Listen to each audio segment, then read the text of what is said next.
EMI नाम से famous है chapter, electromagnetic induction full form है इसका। क्या है ये टॉपिक में? तो इसके पहले आप लोगों ने एक टॉपिक पढ़ा रहेगा, magnetic effect of electric current, जहां पे डैनिश फिजिसिस्ट ओस्टर्ड ने लोगों को बताया कि whenever current is going to flow through a conductor, magnetic field is going to be developed around the conductor. बहुत मजा आया लोगों को सीख के, नया कॉन्सेप्ट था, बहुत इजीली दिमाग में भी फिट हो गया एंड अच्छा लगता है सीखने के टाइम पे, इजी लगता है, फिनोमिनास दिमाग में उतरते हैं। बट यही चीज जब उस जमाने में हो रहा था तो बहुत सारे साइंटिस्ट ने ये ऑब्जर्व किया कि इलेक्ट्रिक फील्ड देख के हम लोग मैग्नेटिक फील्ड तो डेवलप कर लेते हैं, बट क्या इसका उल्टा भी ट्रू है? क्योंकि फिजिक्स में क्या होता है ना, काफी बार ए से बी बना तो बी से ए भी बनता है क्या नहीं? तो उनको लगा कि शायद से ये भी उनमें से कोई एक हो सकता है, शायद से यहाँ पे भी इलेक्ट्रिक फील्ड से जैसे मैग्नेटिक फील्ड बन रहा है, वैसे मैग्नेटिक फील्ड से इलेक्ट्रिक फील्ड भी बन सकता है। ऐसे साइंटिस्ट लोग सोचना शुरू किए।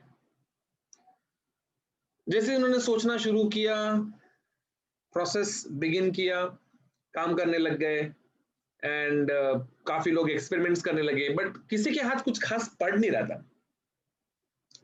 लोगों ने बहुत सारे एक्सपेरिमेंट्स किए, थियोरेटिकली प्रूव करने को देखा, but this was not everyone's cup of tea man. सबसे ये हो नहीं पा रहा था। Then ultimately in 1931 there was a breakthrough. 1931 में एक जबरदस्त कॉन्सेप्ट आया and that concept literally uplifted this topic, and it's not a scripted thing। ये एक सच्चाई है, एक असलियत है कि 1931 में दुनिया के दो अलग अलग कोने में दो अलग अलग साइंटिस्ट ने एक ही बात साथ में बताया। It was a मियर coincidence. सुनने को लगता है कि अरे स्क्रिप्टेड है, बट ये सच्चाई है कि 1931 में Michael Faraday and Joseph Henry, ये दो साइंटिस्ट जो एक दूसरे को जानते भी नहीं है, इन्होंने दुनिया को एक बात बताया कि whenever electric current is produced in a coil, whenever there is relative motion between coil and magnet, electric current is produced in the coil। मतलब क्या? मैग्नेट और कॉइल साथ में है, उसके बीच में रिलेटिव मोशन हो रहा है। रिलेटिव मोशन मतलब या तो मैग्नेट मूव होना चाहिए विद रिस्पेक्ट टू कॉइल, या तो कॉइल मूव होना चाहिए विद रिस्पेक्ट टू मैग्नेट। दोनों में से कोई तो अगर एक मूव हो रहा है, means what? Means electric current is getting produced। and 1931 में ऐसा कोई पावर पॉइंट या प्रेजेंटेशन, ऐसा सब इंटरनेट वगैरह इतना कुछ खास था नहीं।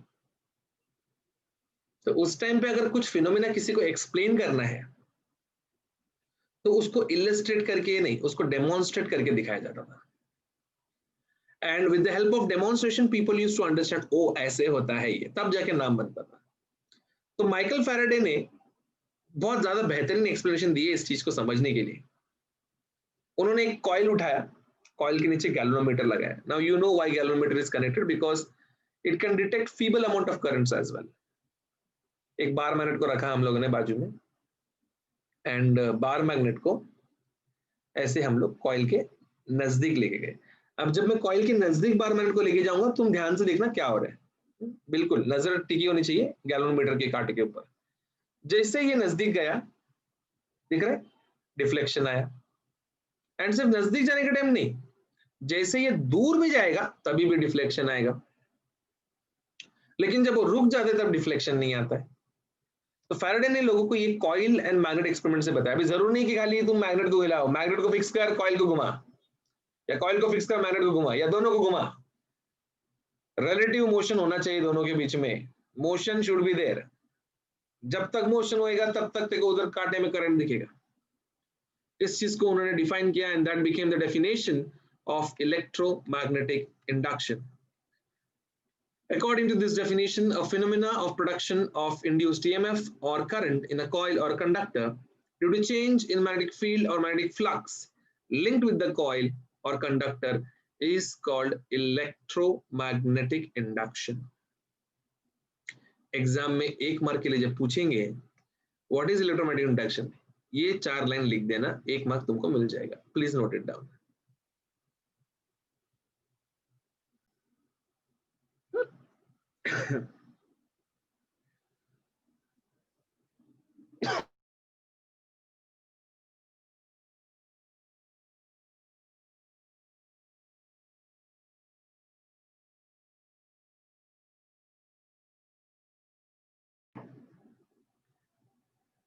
हाँ जी, फैराडे का फर्स्ट लॉ क्या बोला भाई साहब फैराडे ने फर्स्ट लॉ में? फर्स्ट लॉ में फैराडे ने डेफिनेशन बताया, खाली जो डेफिनेशन है वो डेफिनेशन ही बताया फैराडे ने।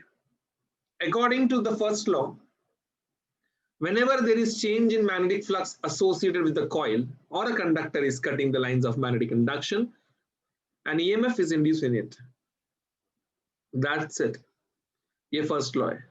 एक्सपेरिमेंटेशन में उन्होंने करके दिखाया कि जब एक मैग्नेट स्टेशनरी है, तुम देखोगे गैल्वेनोमीटर में कांटा में बिल्कुल डिफ्लेक्शन नहीं, जीरो डिफ्लेक्शन, बट जैसे ही वो मैग्नेट को हम मूव करते हैं, गैल्वेनोमीटर में डिफ्लेक्शन आ रहा है मतलब करंट है, और करंट है मतलब ईएमएफ इंड्यूस्ड हुआ है। तो ये एक बहुत ही इंपॉर्टेंट जानकारी फैराडे के फर्स्ट लॉ में मिलता है, which is exactly the definition of it. So अगर आपको कोई पूछेगा what is Faraday's first law, तो आप ये स्टेटमेंट लिख देना, नोट इट डाउन। एग्जैक्टली क्या है सेकेंड लॉ, ये भी आपको समझ में आता है। तो चलिए जानते हैं फैराडे का सेकेंड लॉ। बहुत जबरदस्त है, बहुत जबरदस्त, ध्यान देना। अकॉर्डिंग टू फैराडे, ये जो मैग्नीट्यूड है ईएमएफ का, जैसे अभी सवाल पूछा जाता है कि सर कितना ईएमएफ पैदा होगा, what would be the magnitude, कितना करंट पैदा होगा, what would be the magnitude. तो the magnitude of EMF induced would be directly proportional with the rate of change of magnetic flux. Means जिस रफ्तार से फ्लक्स, मैग्नेटिक फ्लक्स चेंज होएगा with respect to time, उसी रफ्तार से magnitude पैदा होएगा। That is greater the EMF, there should be greater speed in change in flux. Slowly अगर तेरा फ्लक्स चेंज होगा तो बहुत कम ईएमएफ मिलेगा तुझे, बहुत कम करंट प्रोड्यूस कर पाएगा। बट एक जबरदस्त रफ्तार में, एक जबरदस्त स्पीड में जब तुम क्रिएट कर पाओगे उस चीज को, you would be able to achieve that kind of that point of magnitude, जो बहुत जरूरी होता है। तो यहाँ पे ये सेम चीज को उन्होंने इलस्ट्रेट करके भी दिखाया है एक एक्सपेरिमेंट के द्वारा, तुम देख सकते हो। ये फॉर्मूला यहाँ पे क्रिएट किया है। अकॉर्डिंग टू फैराडे, ये जो k का वैल्यू है 1 है, देयरफॉर फैराडे के हिसाब से E का जो वैल्यू आता है वो d∅dt आता है। तो ये सेकेंड लॉ का स्टेटमेंट है और ये इसका फॉर्मूला है। E is equals to d∅dt, that is rate of change of flux with respect to time है ये। तो प्लीज इसको नोट कर लीजिए, second law of Faraday's electromagnetic induction है ये। फिर मैं आपको इसका डेमोन्स्ट्रेशन दिखाता हूँ। तो डेमोन्स्ट्रेशन तो बहुत सिंपल है, देखते तुम्हारे में से कितने लोग समझ पाते हैं इसको। अभी ये जो गैल्वेनोमीटर है ना, यहाँ पे एक गैल्वेनोमीटर का कांटा पे नजर रख रहे हैं। ये जो गैल्वेनोमीटर कांटा है इस पे ध्यान दे। मैग्नेट को मैं स्लोली अंदर लेके आ रहा हूँ, नजदीक लेके आ रहा हूँ स्लोली। ये देख, ये देख, ये देख, ये देख, ये देख, ठीक है। कांटा एक ऐसा लगभग 10 डिग्री तक घुमा कांटा, 10 से 15 डिग्री बोल सकते हैं हम लोग घुमा कांटा। तो कुछ ईएमएफ पैदा हो गया रहेगा, that is called that EMF as E1, and E1 क्या रहेगा, E1 वुड बी d∅1/dt, ठीक है। अब उतने ही टाइम में बहुत तेजी से लेके आ रहा हूँ मैग्नेट को नजदीक में, तो फ्लक्स का जो चेंज होने का रफ्तार है वो बहुत जबरदस्त तेजी से बढ़ेगा, एंड जो ईएमएफ पैदा होगा उसको हम E2 बोलेंगे। Formula would be E2 would be equals to d∅2/dt। लेकिन तुम ऑब्जर्वेशन करो गैल्वेनोमीटर के नीडल के ऊपर, ये देखो, अरे जा, हाँ ये देख, ये देख, काटा देख, काटा देख, मैक्सिमम डिफ्लेक्शन दे के वापस काटा आया। मतलब क्या, यहाँ पे तेजी से तूने फ्लक्स चेंज किया तो जो ईएमएफ इंड्यूस हो गया वो भी ज्यादा ही हो गया है। मतलब if you compare E1 and E2, then you would find E2 is greater than E1 because magnet बहुत तेजी से बढ़ रहा था यहाँ पे। Getting it? तो इन शॉर्ट बोलने का मतलब क्या है कंक्लूजन क्या है? Greater the rate of change of magnetic flux, greater will be the value of induced EMF. ये जानकारी मिलता है हमको फैराडे के सेकेंड लॉ से। And if there is no change in flux, that is the flux is constant, मतलब क्या? The magnet is stationary. उस टाइम पे you would not see any kind of EMF produced. There would not be any deflection. Flux का change होना जरूरी है, mandatory है, समझ गए? लेकिन इतना सब कुछ समझने के बाद भी हमको एक चीज समझ में नहीं आ रहा था। एंड हमारे जैसे बहुत लोग थे जिनको ये बात समझ में नहीं आ रहा था। बहुत लोग ने बहुत कोशिश किया एंड बहुत कोशिश करने के बाद भी उनको समझ में नहीं आया कि ऐसा क्या होता है कि ईएमएफ प्रोड्यूस होता है एक कॉइल के अंदर। ऐसा क्या हो जाता है कि ईएमएफ प्रोड्यूस हो जाता है? ये क्वेश्चन हमारे दिमाग में कंटिन्यूअसली घूम रहा था। तो लोगों ने पूछा, फैराडे को पूछा, 2-3 और साइंटिस्ट लोग को पूछा, बहुत सारे लोग को पूछा रे, किसी ने भी जवाब दिया नहीं। करेंगे, किसी ने भी जवाब नहीं दिया, क्योंकि मालूम ही नहीं तो क्या जवाब देगा। करेंगे, तो फैराडे का लॉ फेमस तो बहुत हो गया, बट इसको अप्लाई नहीं कर पा रहे थे अपन, क्योंकि वो पैदा क्यों हो रहे हैं, कब तक पैदा होएगा और क्या सिचुएशन में ज्यादा पैदा होएगा, ये मालूम ही नहीं पड़ रहा ना अपने को। तो बहुत से लोग को तो शक भी होने लगा कि फैराडे का लॉ गलत है। Getting it? Because you are not able to obtain any kind of application from it. फिर अल्टीमेटली एक साइंटिस्ट आया, लेंज नाम का साइंटिस्ट, एंड वो साइंटिस्ट ने एक लॉ बताया। बहुत रेस्पेक्टफुल साइंटिस्ट था। फैराडे को उसने जलील नहीं किया, उसने बोला फैराडे ने जो भी बताया सब सही है।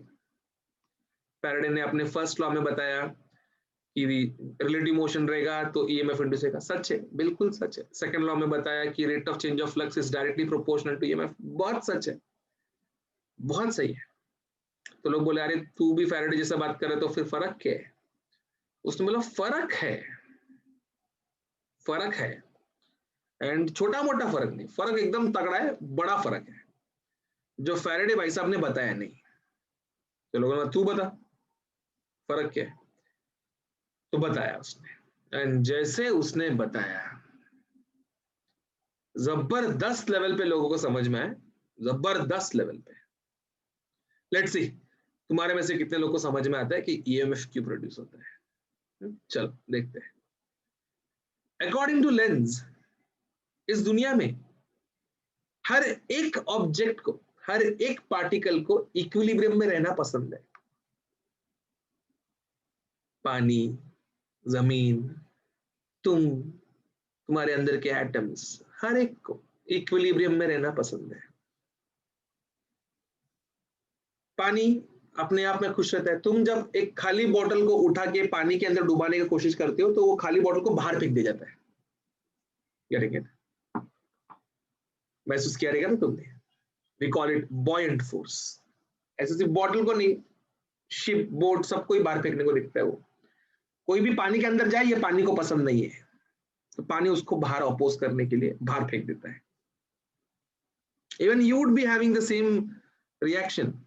अगर तुम बेड पे लेटे हो, एकदम मस्त थक गए, दिन भर लेक्चर हो गया, बहुत पढ़ लिया, सर दुख रहा है, तुम बेड पे फैल के लेटे हो एकदम, और पंखे को देख रहे हो, और सडनली पंखे में से आवाज आया और पंखा नीचे गिरने लगा। Getting it? तो तुम पंखों को ऐसा पकड़ के मुंह पे मार के लोगे क्या? नो, तुम अपोज करोगे पंखे को। Getting it? तुम उसको अंदर आने ही नहीं दोगे। तुम्हारे जैसा वो कॉइल भी है। जब कॉइल अपने जिंदगी में सुकून में था, कुछ नहीं हो रहा था उसके लाइफ में, काई को लेके गया तू मैग्नेट को बाजू में उसकी, काई को चेंज कराया उसकी अक्रॉस में फ्लक्स को। तो मैग्नेटिक फ्लक्स का चेंज होना उसके इक्विलिब्रियम के लिए बिल्कुल भी वैलिड नहीं है। तो अगर बढ़ता हुआ या घटता हुआ magnetic flux, change in magnetic flux उसको पोक करेगा, तो कॉइल उसको अपोज करेगा, एंड अपोज करने के लिए वो अपने अंदर ईएमएफ इंड्यूस करता है, करंट प्रोड्यूस करता है। एंड उसने ये भी बताया कि फैराडे ने जो बोला कि कांस्टेंट ऑफ प्रोपोर्शनलिटी 1 है, 1 नहीं है, -1 है। उसने बोला कि the direction of induce current और ईएमएफ इन द कॉइल और conductor is such that it always opposes the cause producing it। जो भी कॉज उसको पैदा करेगा, जो उसका पैदा करना, जो ईएमएफ का पैदा होने का जो वजह रहेगा, उस वजह को ईएमएफ अपोज करेगा। समझा? छोटे मोटे लेवल पे नहीं, बड़े लेवल पे अपोज करेगा। एंड यही उसने उसके फॉर्मूला में बताया। उसने बताया कि भाई ये जो ई का फॉर्मूला है, it has to be minus d phi by d t. It should not be d phi by dt. It has to be minus d phi by dt, where this negative sign represents that EMF is induced in opposite direction. It is always opposite to the flux that is being coordinated. And वो produce होने के बाद, वो induce होने के बाद जो उसका पैदा होने का वजह है, उसको वो अपोज करेगा।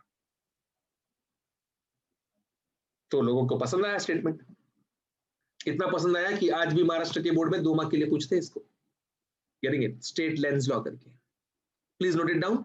इसका एक्सप्लेनेशन बताता हूं कि ईएमएफ प्रोड्यूस क्यों होता है। ठीक है, अभी हमारा क्वेश्चन है कि ईएमएफ ही क्यों प्रोड्यूस होता है, दूसरा कुछ क्यों नहीं पैदा हुआ, ईएमएफ ही क्यों पैदा हुआ। इसका जवाब आपको मिलेगा, पहले ये नोट कर लीजिए।